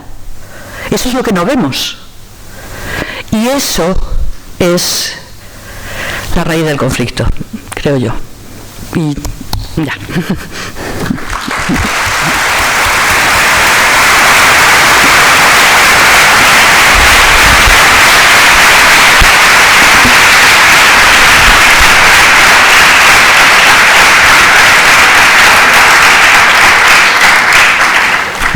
Bueno, pues vamos a entrar en el coloquio. Tenemos aproximadamente 35 minutos. Yo quiero gestionarlos lo mejor posible. Me parece lo mejor que, lo primero de todo, aquellas personas que tengan intención de intervenir, bien sea abajo, bien sea arriba, levanten visiblemente la mano para que nos hagamos una idea de cuánta gente quiere intervenir y podamos organizar el coloquio. De momento veo una mano levantada, 2, 3... Bueno. Bien, vamos a hacer una cosa. Ruego que, aunque es posible opinar, lo que se hagan sean preguntas, ¿eh? Y vamos a agruparlas, si no te parece mal, Teresa. Vamos a agruparlas para dar paso a una posible segunda ronda de preguntas. Así que adelante, vamos a recoger las preguntas. Hola, yo quisiera que nos explicaras un poco lo de los altos del Golán, también cómo ha tomado la parte de Siria y todo ese jaleo. Y luego la segunda es qué tiene que ver Israel como fabricante y propietario que se ha apañado de todas las aguas en la reconstrucción ahora de Gaza. ¿Qué intereses económicos hay ahí? Gracias. Creo que en esta zona era más donde había más preguntas. Pello, acércate. Bueno, no sé si hay... ¿En esa zona hay alguna otra pregunta? Sí. Recojamos la primero.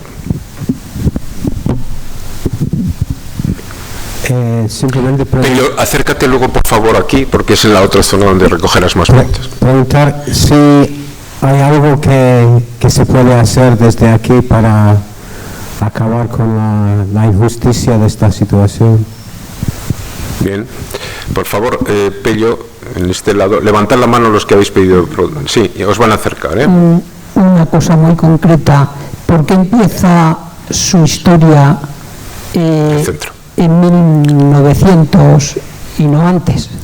Perdón, ¿no hemos entendido bien? Sí, yo sí. ¿Por qué comienza la descripción de los datos y de los hechos en 1900 y no antes? Adelante. Ahora... Yo querría saber por qué otros gobiernos árabes no ayudan a los palestinos.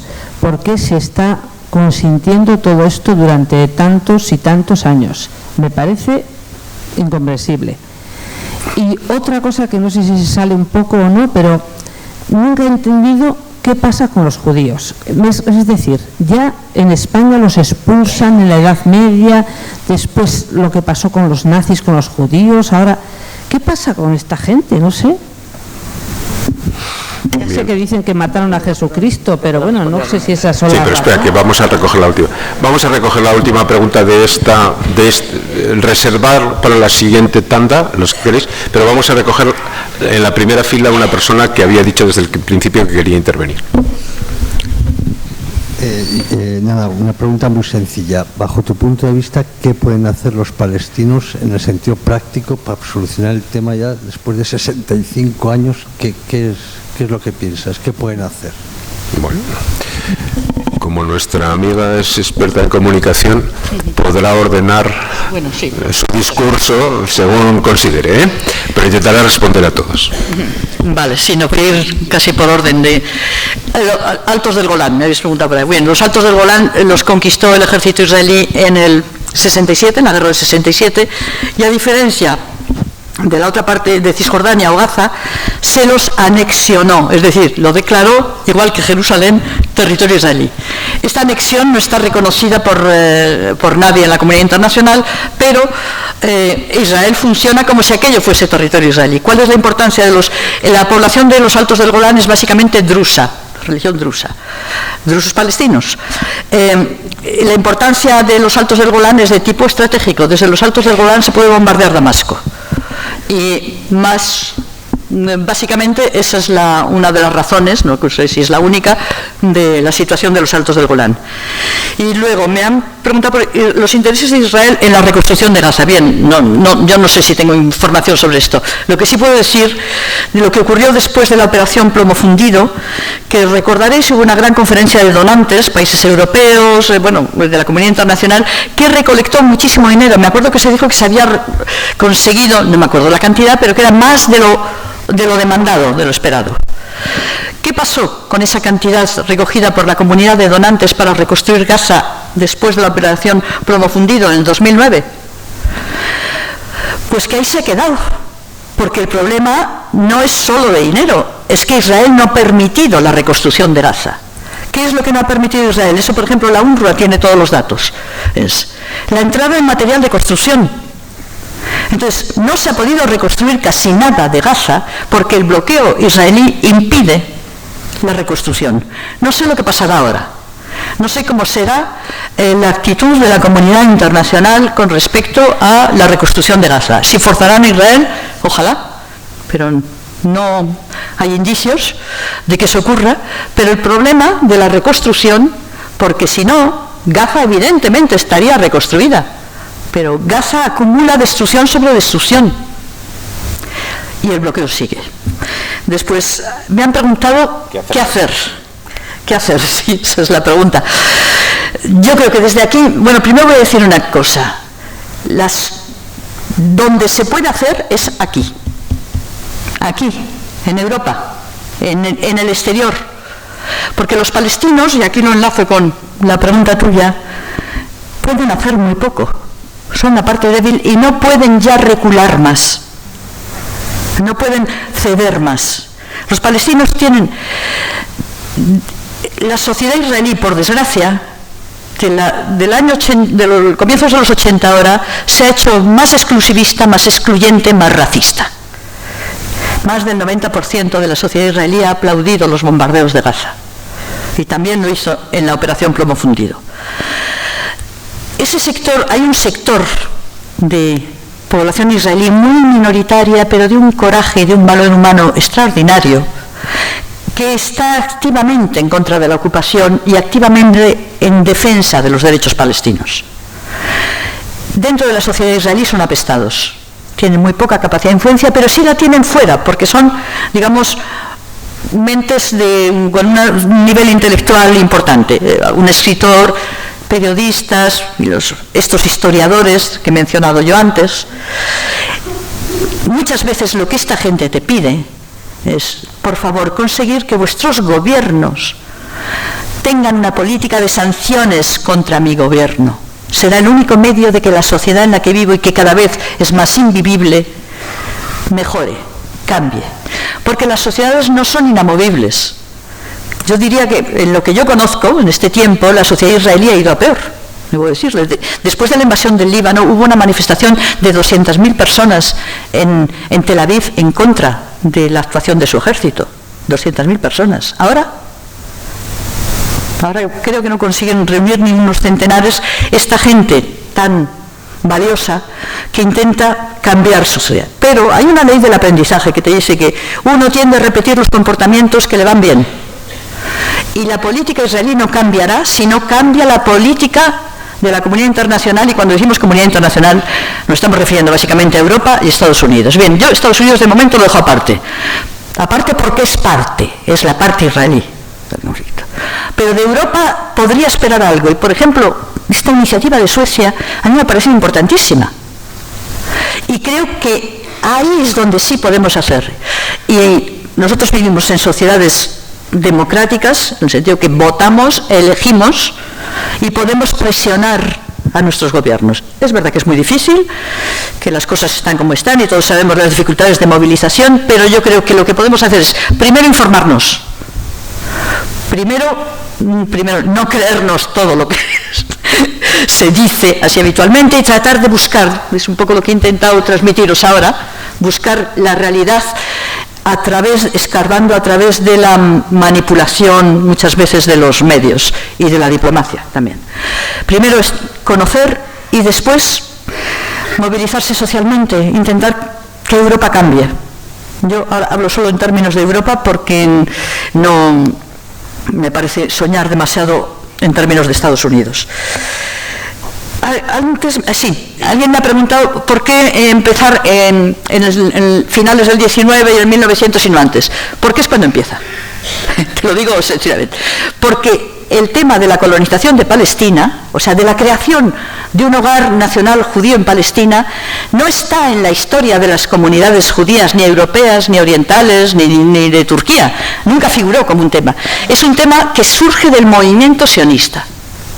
Es decir, quien primero pone así la bandera, el único que pone la bandera de los judíos del mundo tenemos que tener un Estado en Palestina, que además en un primer momento no fue Palestina la única opción, se habló de Uganda y de la Patagonia en Argentina, como territorios así más o menos vacíos donde se podía instalar, pero enseguida se dieron cuenta que se necesitaba un reclamo religioso bíblico para aquello, aunque casi ninguno de ellos era muy religioso, de los fundadores del sionismo. Entonces esto se crea a finales del 19, lo crea el fundador del movimiento sionista, es un suizo, no sé si es suizo o húngaro, nunca se ha sabido muy bien, bueno, perteneciente al imperio austrohúngaro en cierta medida, pero de esa zona, que es Theodor Herzl, y es el que elabora la teoría de que los judíos no pueden seguir siendo minorías en los países en los que viven, que tienen que crear un Estado propio en el que ellos sean la mayoría. Entonces, por eso se empieza, porque el conflicto de Oriente Próximo empieza ahí, empieza con el movimiento sionista, empieza fuera de Oriente Próximo, no empieza en Palestina, no responde a las reclamaciones, por ejemplo, de la comunidad judía de Palestina.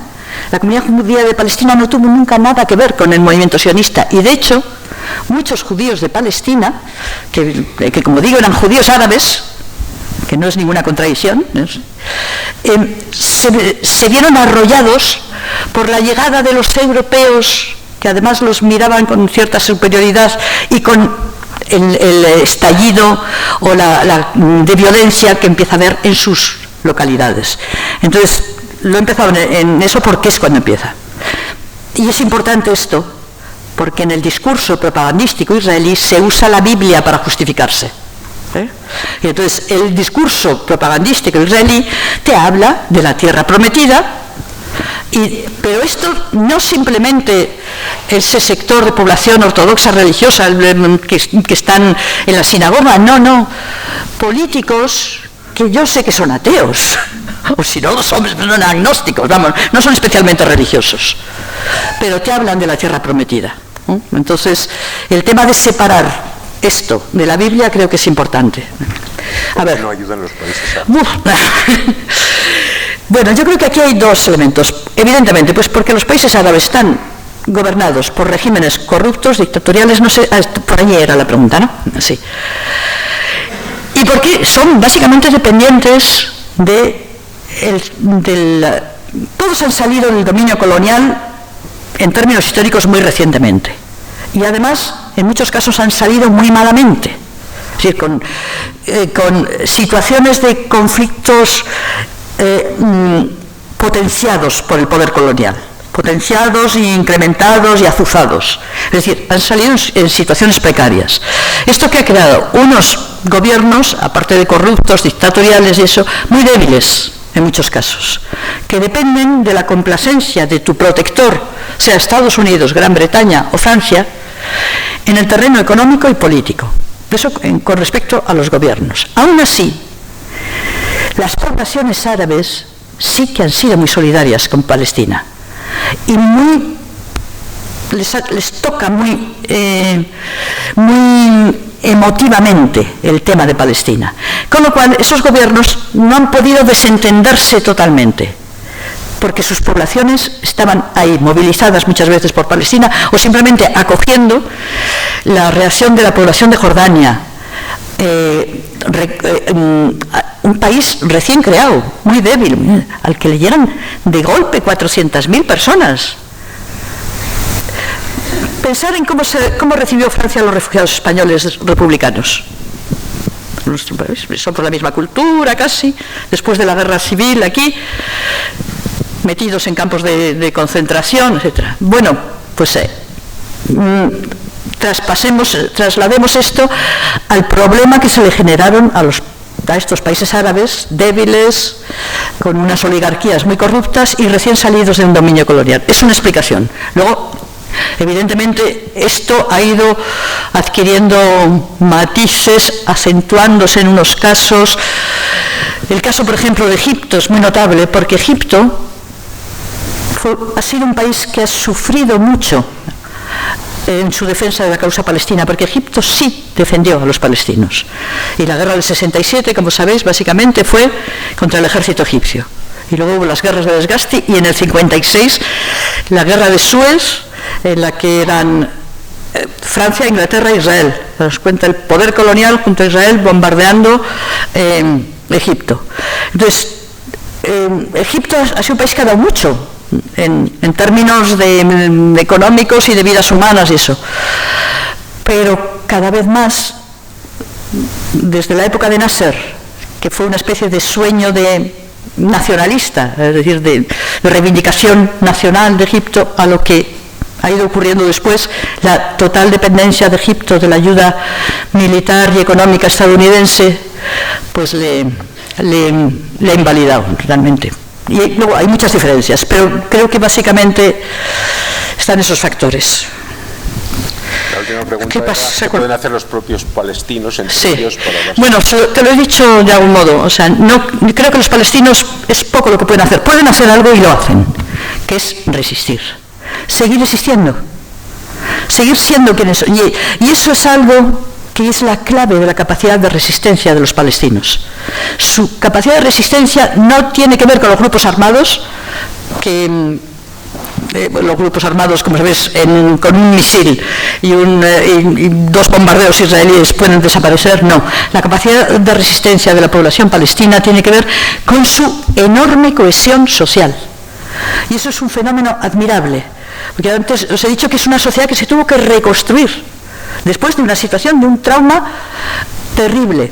Y esta cohesión social, estos vínculos son los que hacen que, pese a todo, la sociedad palestina sea una sociedad todavía afable, que al forastero le acoge, que no existan niños abandonados a su suerte en la calle. No hay niños en la calle en Palestina, pese a una situación de estrangulamiento económico brutal, y a que un barrio puede ver como una familia puede ver como se ha destruido su casa totalmente.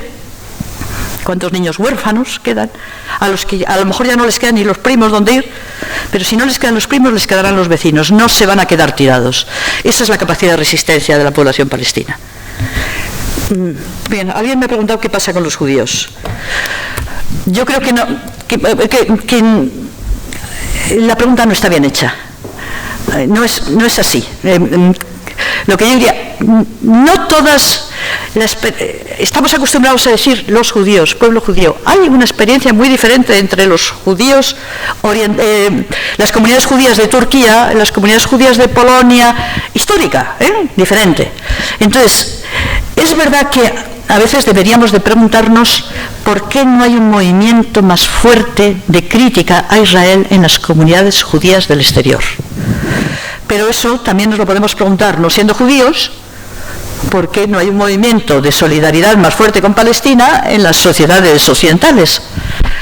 El problema es que el sionismo ha arrebatado también el término judío. Es decir,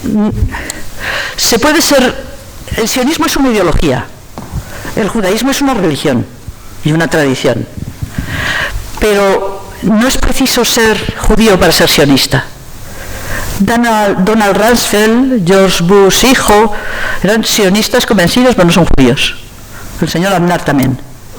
Entonces, pero es importante tener esto. Y hay algo, el discurso sionista no solo ha necesitado borrar la historia de Palestina, que es muy larga, es un pueblo antiguo, es un pueblo viejo, el palestino, y por donde han pasado muchas civilizaciones, borrarla para dejar solo, hacer un gran salto y pasar del tiempo bíblico, ¡pim!, haces un salto a Israel. Israel, la continuidad del tiempo bíblico, que estamos hablando de la mitología bíblica y de un tiempo prehistórico, no sé. Pero no solo ha necesitado borrar eso, borrar el pasado griego, romano, árabe, cruzado de Palestina, porque eso no cuadra con su discurso. Es que también ha tenido que borrar parte de la historia de las comunidades judías. Por ejemplo, la lengua en la que se ha escrito lo que conocemos en Europa como literatura judía, o sea, es decir, con una procedente de una tradición, de una sensibilidad judía de Centro Europa, está escrita en yidis. El yidis es una lengua que es una mezcla un poco de lengua germánica, de alemán, y lenguas eslavas, y alguna palabra de hebreo. Pero el hebreo era una lengua muerta en tiempo de Jesús, ¿eh? El hebreo, como el latín para nosotros, una lengua de oración, nada más. Pues en Israel no hay una academia de yidis, porque el yidis no cuadra con mi relato de la historia. ¿Cómo es esto de que la mayor parte de los judíos europeos hablaban yidis, que no tiene nada que ver con una lengua semítica ni con el hebreo? Entonces, bueno, no sé si te respondo con eso, pero es que todo responde a campañas de configurar una determinada percepción de la historia. Y el sionismo necesita que haya una continuidad entre lo que conocemos como el relato bíblico y la existencia de Israel. Y eso significa borrar no solo gran parte de la mayor parte de la historia de Palestina y de los vestigios.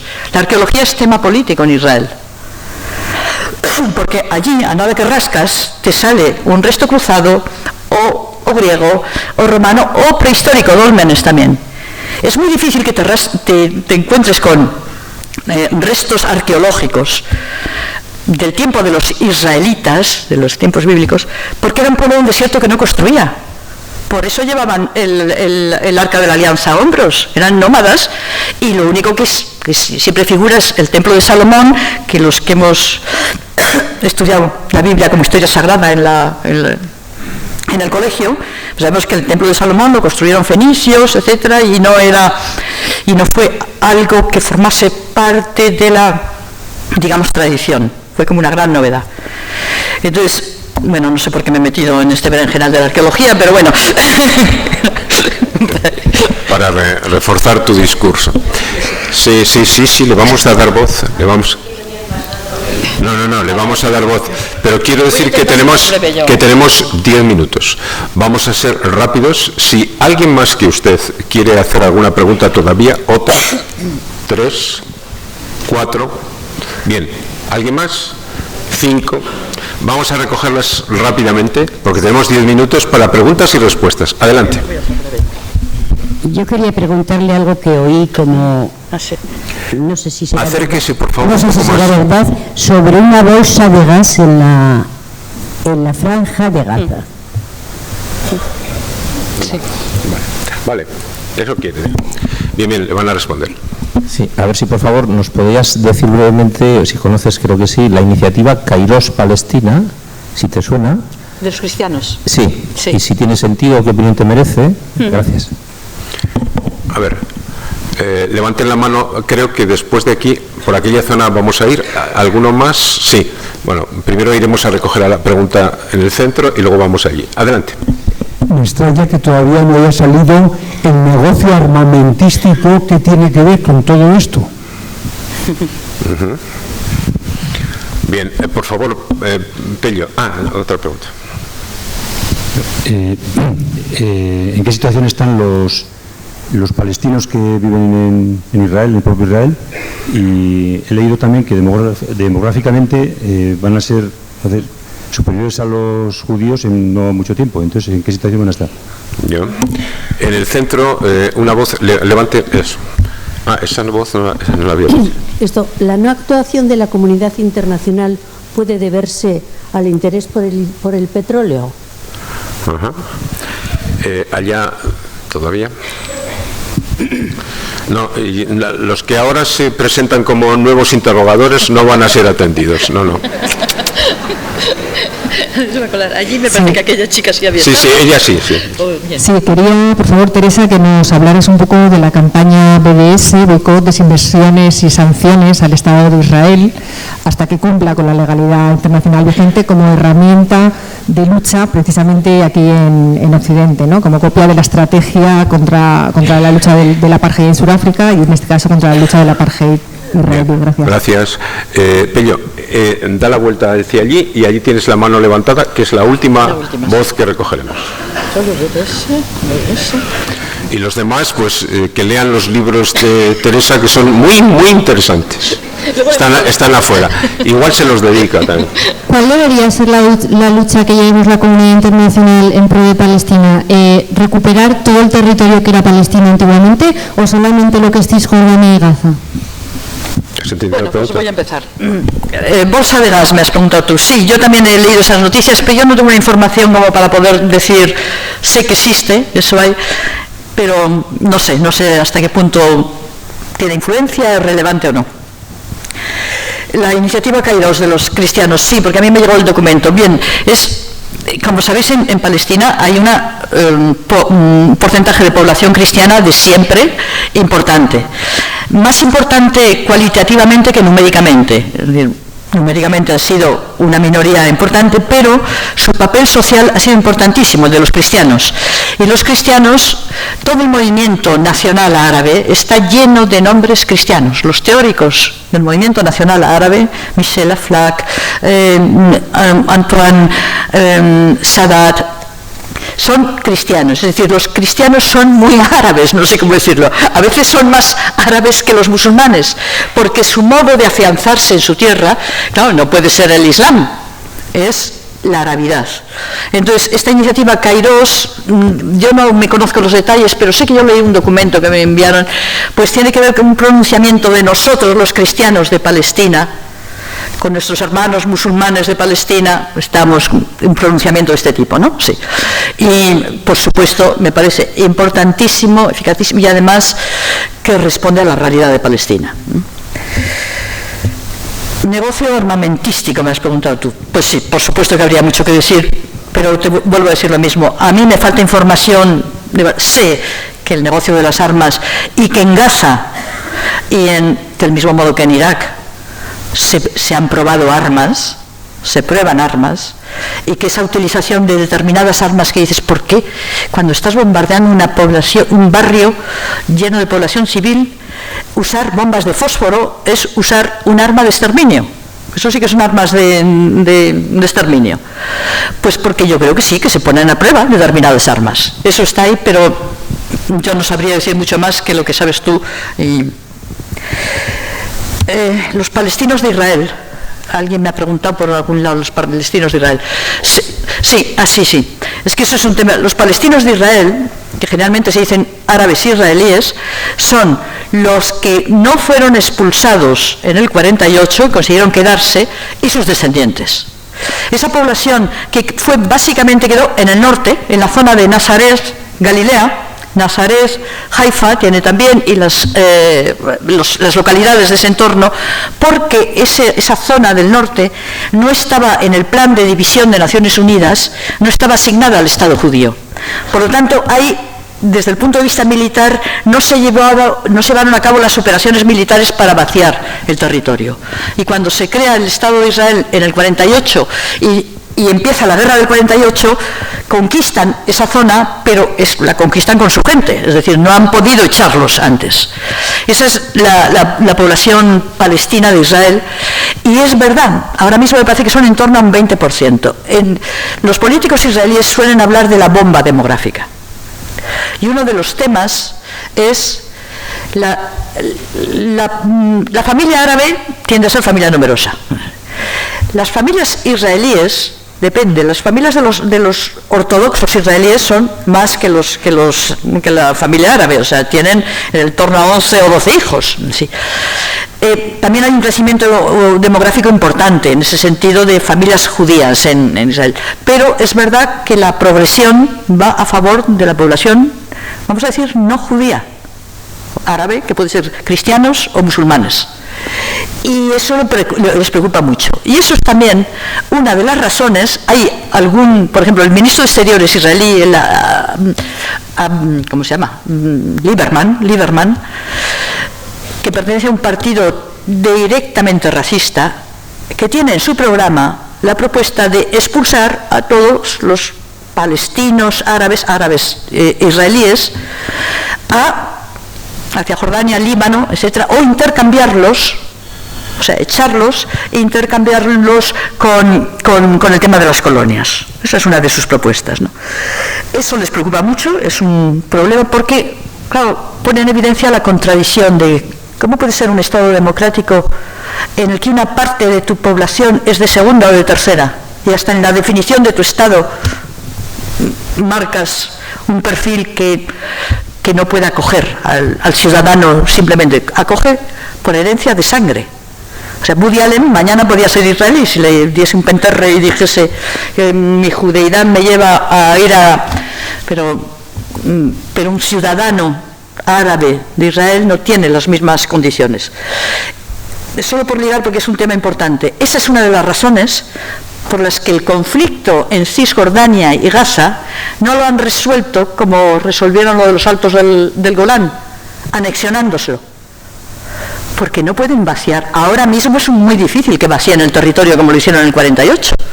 Si se anexionan Cisjordania, con sus habitantes, se acabó el Estado judío, por pura demografía. En las siguientes elecciones ya no saldría. Entonces, ese es un tema crucial Y después me han preguntado por algo que es, y que además alguien a la pregunta de qué hacer, se me ha olvidado hacer hincapié, el BDS. Pues entre lo que se puede hacer y se debe hacer desde aquí y tiene efectividad, es algo que es muy similar a lo que se hizo para acabar con el régimen del apartheid en Sudáfrica, y que es la campaña de sanciones y desinversión con respecto a Israel, y que, contrariamente a lo que mucha gente dice, tiene efecto, porque a la sociedad israelí le preocupa mucho lo que sí que le afecta, lo que se dice o la imagen que proyecta en Occidente. Y, por ejemplo, una campaña que impidiese que un cantante israelí participase en Eurovisión mientras se mantenga la ocupación, tendría una repercusión enorme. Entonces, es una campaña que ha empezado muy modestamente, porque ha empezado básicamente movilizada por ONGs, no por ningún gobierno, pero que va ganando pasos. Ya ha habido, sobre todo en el terreno académico, universidades inglesas que han cortado relaciones académicas con académicos israelíes, y eso es muy importante, y creo que es una de las cosas que como ciudadanos sí tenemos en nuestras manos, el hacer eso. Petróleo. Pues petróleo me lo han preguntado por aquí. Pues no lo sé. Yo creo que no es la razón fundamental en el tema de Palestina. Para conseguir, fíjate, creo que ni siquiera fue la razón principal en la invasión de Irak. La invasión de Irak, o sea, Estados Unidos podía haber negociado el petróleo con Saddam Hussein mucho mejor que invadiendo Irak, destruyendo el país, y el petróleo no lo tiene fácil ahora. Creo que en el tema de Palestina, como he intentado transmitiros, hay una mezcla de factores ideológicos, culturales y de racismo de nuestro mundo, que, bueno, ya sabemos que pobres palestinos les han echado de su tierra, pero bueno, ¿por qué no dejan ya de reclamar? En el fondo, esa es porque si se callasen sería mejor. Esa es nuestra visión, la visión occidental. Entonces, somos muy conscientes de que hay que recordar el horror del nazismo, tenerlo muy presente, las atrocidades de eso, para no repetir, para que no se... Pero, sin embargo, a otros, como los palestinos, que han sufrido una atrocidad, que mejor que no nos molesten. Esa es un poco nuestra actitud. Bueno, me vais a permitir que haga 3 preguntas incómodas.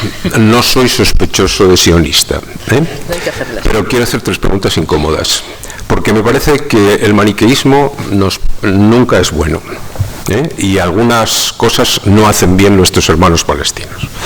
Y una cosa quiero preguntar: ¿quién fabrica y quién suministra armas a la resistencia de Hamás? Primera pregunta. Otra: ¿qué tal van las relaciones entre Al-Fatah y Hamás. ¿Se han portado Abu Abbas suficientemente bien con todo lo que ha sucedido? Y la tercera es la estrategia del caracol. Probablemente cuando mejor les ha ido a los palestinos en su relación con la opinión pública internacional es cuando no han usado ningún tipo de armas, sabiendo además que tienen esa inferioridad que los machaca. Te hago estas tres preguntas porque me parece que deben estar en la reflexión, no por otra cosa. Gracias. Además está muy bien hacerlas. Bueno, las armas que le llegan a Hamás, básicamente, yo no es que tenga una información privilegiada en esto, no lo sé, pero por lo que se lee, es Irán quien ha suministrado armas a Hamás. Y de todos modos, como sabéis, las armas que maneja Hamás no son muy sofisticadas. En esta ocasión había armas de mayor alcance que se sabe que eran de procedencia iraní. Irán ha proporcionado armas a Hamás. Otra fuente es posible que la haya, pero desde luego no se sabe. Yo no la sé ni está así de explícita.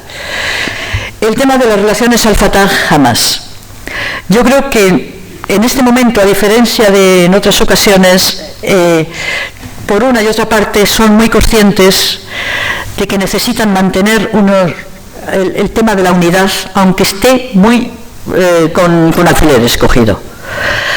Porque si hay algo que la población palestina tiene claro, la población, sea musulmana, cristiana o medio pensionista, da igual, es que lo peor que les ha pasado es la división interna. Porque la parte palestina siempre ha sido muy débil frente a uno de los ejércitos más poderosos del mundo, toda la maquinaria propagandística, la diplomacia estadounidense, lo que quieras. La parte palestina no ha tenido respaldo árabe suficiente, ha tenido palabrería, pero no respaldo. ¿Con qué ha contado? Con la capacidad de resistencia de su gente y con la capacidad de cohesión y de unidad de su gente. Eso es lo que se vio roto por primera vez en el año 2007 en los enfrentamientos Hamás-Fatah. En este momento, yo escuché el otro día el discurso de Abbas en Naciones Unidas y fue un discurso, digamos, importante, que creo que todo palestino que lo haya oído se ha sentido identificado con el discurso, que es básicamente sus líneas maestras.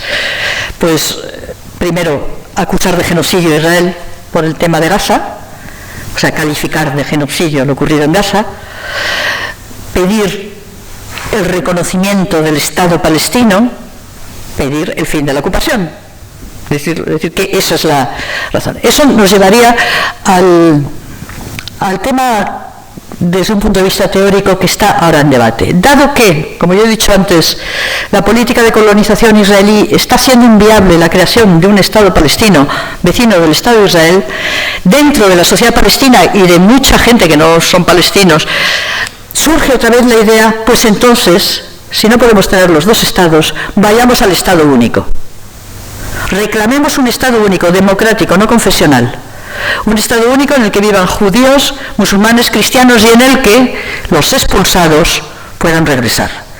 Desde un punto de vista, ahora es mi opinión, teórico y de lo mejor, evidentemente esta solución es mejor, porque es más democrática, menos traumática, permite reconstruir lo que fue destruido. Pero desde el punto de vista pragmático, digo yo, en mi opinión, es mucho más difícil. Es mucho más difícil porque si hay posibilidades de que la sociedad israelí cambie y apoye el fin de la ocupación, que solo hay, en el momento en el que digan, bueno, ya estos colonos y esta ocupación nos están causando demasiado perjuicio, entonces vamos a seguir, digamos, lo que nos indica la comunidad internacional, con palabras solo, de momento, de poner fin a la ocupación. Nosotros ya tenemos nuestro país, nuestro Estado, pues vamos a dejar que los palestinos en ese cachito que les queda, eso es posible. Ahora, renunciar, admitir que el Estado de Israel deje de ser el Estado judío, ahora, en estas circunstancias, me parece que estamos muy lejos y es muy difícil. Porque además, no veo quién podría hacer presión para conseguir eso, para conseguir que se aceptase que Israel fuese un país normal, en que los ciudadanos fuesen ciudadanos por estar allí, trabajar allí, no por tener madre judía aunque vivas en Alaska y nunca un antepasado tuyo haya tocado aquella tierra. Te he dicho lo de tener madre judía porque es el modo en el que se transmite la condición de ser judío. Bueno, me voy a moderar como preguntador porque el tiempo ha terminado. Había hecho una última pregunta que la dejo a vuestra reflexión. La estrategia armada de David frente a Goliat. No, la dejo en vuestra reflexión porque no tenemos tiempo. Vamos a ser puntuales porque hay que cerrar a la hora. Quiero decir una cosa, esperar. No aplaudáis todavía. Aplaudid después de que os diga que el próximo día 6 de noviembre será la próxima sesión del Foro Gogoa. Tendremos a Juan Moreno Cabrera, catedrático de Lingüística de la Universidad Autónoma de Madrid, que viene a hablar de un tema muy interesante para nosotros. El título es El españolismo lingüístico, tema sobre el que ha escrito, y el euskera en Navarra, cuestión cuya situación conoce muy bien este catedrático de Lingüística, Juan Moreno Cabrera, de la Universidad Autónoma de Madrid. A las 7:30, A las 7:30 el próximo. Gracias, Teresa.